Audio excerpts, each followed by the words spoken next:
Hi friends!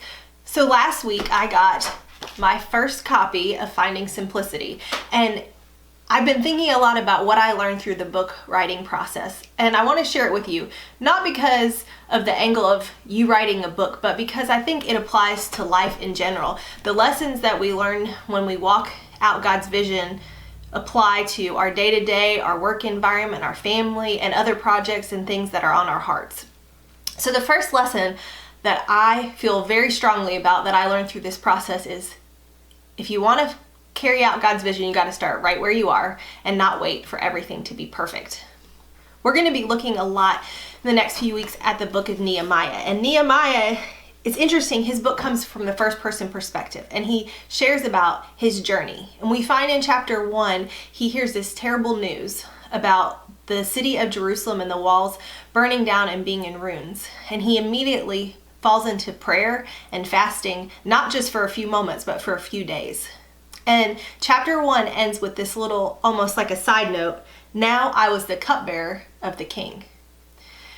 If you really stop and think about it, it's almost like Nehemiah saying to us, I have this vision. I want to do something to help God's people. I want to rebuild Jerusalem, but I'm the cupbearer of a king. What can I do? We go into the next scene and we see Nehemiah, and he's before the king, and the king notices that Nehemiah is in distress, and he asks Nehemiah about it.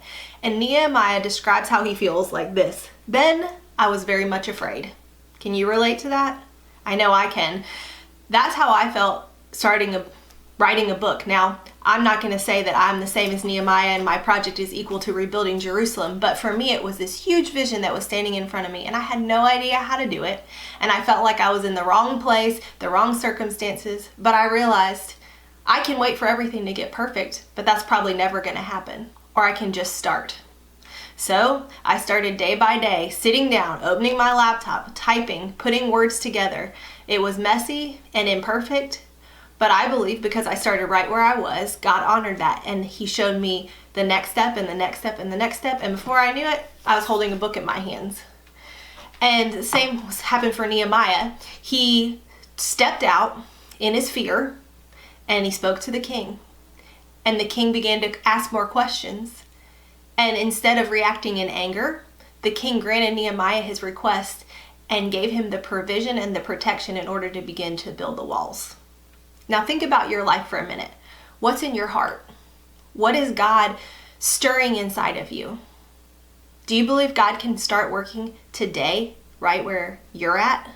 See, God's not limited by our limitations. He can work in any situation and circumstance. And I believe that your circumstances are perfectly aligned for what God wants to do in and through you today.